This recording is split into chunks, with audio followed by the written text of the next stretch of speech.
Assalamualaikum warahmatullahi wabarakatuh. Berjumpa lagi kita semua di Rakyat Berpikir.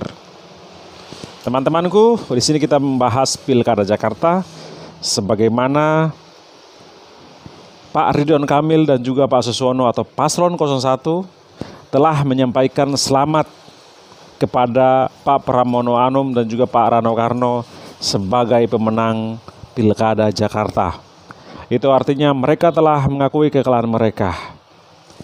Namun terlepas dari itu, mereka sampaikan hal-hal kenapa mereka tidak menggugat apa yang mereka ketahui atau kecurangan yang terjadi di Pilkada Jakarta yang mereka pahami, mereka tidak laporkan ke KPK. Kenapa? Padahal mereka sampaikan sendiri, mereka sudah siap bahan-bahannya, bukti-buktinya, tetapi laporan tersebut tidak dilaporkan ke MK dan batasnya telah selesai, yaitu tanggal 12 bulan 12 adalah penutupan untuk melaporkan sengketa pilkada. Jadi mereka memiliki alasan-alasan yang mereka tidak pasti karena mereka menganggap tidak penting lagi, karena mereka sudah konsultasi dengan tokoh-tokoh pendukung mereka, khususnya Presiden dan Wakil Presiden Prabowo, dan juga tentunya yaitu Pak Joko Widodo yang pastinya.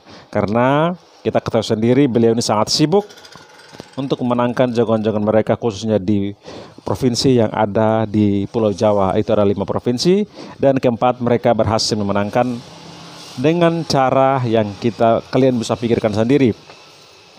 Teman-teman semuanya, dengan itu mereka tidak membawa atau melaporkan ke MK karena memiliki alasan tertentu. Karena yang pastinya untuk membuktikan suatu kecurangan pemilu, yaitu disebut sebagai TSM, yaitu terstruktur, sistematif, dan masif, itu sangat sulit. Dan berpotensi untuk melakukan TSM adalah kekuasaan. Dan Pak Ridwan Kamil sendiri didukung oleh kekuasaan itu sendiri.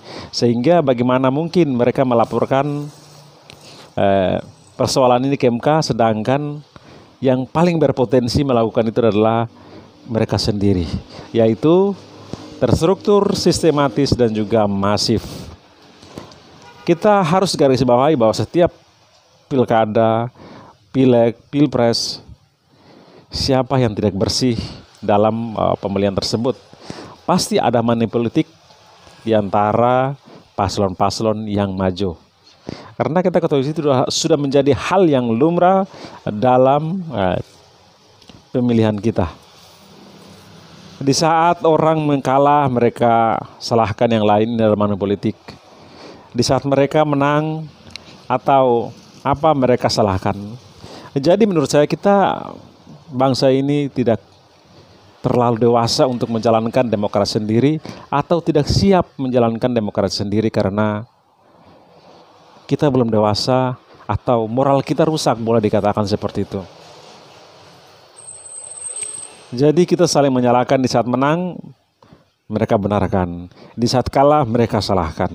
Sampai kapan kita seperti ini dan kita menyalahkan satu sama lain dan selalu bergulir seperti itu, tidak ada langkah yang konkret untuk menyelesaikan persoalan-persoalan yang mengenai dengan money politik, pilkada, dan lain sebagainya. Teman-temanku yang saya hormati dan saya banggakan, melihat kekalahan tersebut, mereka telah menyerah dan tidak mau membawa perkara ini ke MK. Karena beberapa faktor yang perlu kita ketahui. Dari masa kampanye Pak Ridwan Kamil ini, walaupun mereka didukung oleh 13 partai sekaligus, sudah berserta Presiden Prabowo, mantan Presiden Pak Joko Widodo, tetapi tidak begitu kuat. Di dalam kampanye mereka, rasa-rasanya hanya mereka yang datang, tidak ada ketua-ketua umum partai politik, 13 partai politik tersebut, yang secara tidak aktif untuk mendukung Pak Ridwan Kamil ini. Sehingga saya boleh katakan teman-teman, mereka ini menjadi salah satu faktor PKS itu sendiri, sehingga partai-partai yang mendukung Pak Ridwan Kamil ini tidak terlalu serius untuk mendukung Ridwan Kamil, sehingga Ridwan Kamil ini rasa-rasanya tidak kuat di Jakarta, dan apalagi beliau ini memiliki rekam jejak antara Jackmania atau warga Jakarta dengan beliau itu sendiri, sehingga membuat sangat sulit untuk partai-partai 13 partai ini untuk bisa merebut basis-basis suara mereka di Jakarta. Teman-temanku, sehingga di saat kekalahan pun rasa-rasanya setiap 13 partai ini tidak bersuara atau kompak untuk menyuarakan mereka menganggap kecurangan politik Pilkada Jakarta. Mereka rasa-rasanya lepas tangan dan terserah. Itu artinya apa? Kita boleh katakan bahwa Golkar ini seperti dimanfaatkan atau dikerjain. Jadi masing-masing memiliki kepentingan, sebagaimana Jawa Barat, yaitu Gerindra memiliki kepentingan untuk bagaimana cara kader mereka, orang pilihan mereka, yaitu Deddy Mulyadi, untuk maju. Karena apabila Ridwan Kamil maju di Pilkada Jakarta, di Jabar, akan bersaing ketat dan sulit untuk Pak Deddy Mulyadi ini menang di Jawa Barat. Dengan itu mereka berinisiatif untuk bawa ke Jakarta, dan di Jakarta adalah kepentingan Pak Joko Widodo. Jadi di Jawa Barat adalah kepentingan Gerindra, dan di Jakarta adalah kepentingan Pak Joko Widodo, yaitu bagaimana cara untuk bisa menghalangi Anies Baswedan. Ya, sebagaimana kita ketahui sendiri, itu bukan menjadi cerita yang kita tidak bisa tutupi lagi, tetapi itu adalah realitas bahwa Pak Joko Widodo atau Mulyono ini selalu menghambat atau ikut cawe-cawe sehingga Anies Baswedan ini tidak maju di Pilkada Jakarta, dan itu adalah berhasil. Pak Anies tidak maju, tetapi di akhirnya jagoan mereka atau Pak Ridwan Kamil ini kalah.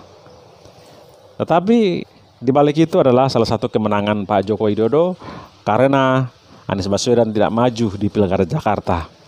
Walaupun jagoan mereka kalah, tetapi itu sudah menjadi 1 poin untuk Pak Joko Widodo itu sendiri.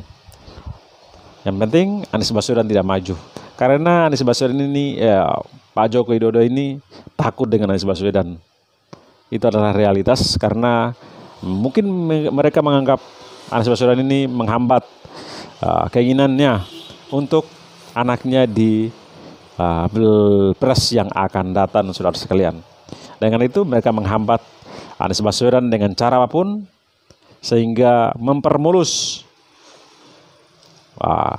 dinasti politiknya, saudara sekalian. Teman-temanku yang saya hormati dan saya banggakan, jadi mereka sudah mengaku kalah dan mereka mengucapkan selamat, dan kami pun mengucapkan selamat, suka dan tidak suka, senang tidak senang. Ini adalah realitas politik yang terjadi. Jadi kita memberikan kesempatan untuk Pak Pramono Anung dan juga Pak Rano Karno untuk menjalankan visi misi sesuai dengan aspirasi masyarakat sendiri. Dan Pak Ridwan Kamil sendiri sudah menyampaikan titipan aspirasi masyarakat yang dianggap 40% kepada Pak Pramono Anung dan juga Pak Rano Karno untuk bisa menjadi pertimbangan segala kebijakan atas aspirasi masyarakat yang mereka terima atas pemilih-pemilih mereka yang mereka terima. Dengan itu, ini menjadi salah satu hal yang positif untuk kita dukung, sehingga warga Jakarta menjadi salah satu contoh demokrasi yang berjalan dengan baik di Republik ini, saudara sekalian. Teman-temanku yang saya hormati dan saya banggakan, itu saja. Jangan lupa like dan subscribe. Wassalamualaikum warahmatullahi wabarakatuh. Salam akal sehat.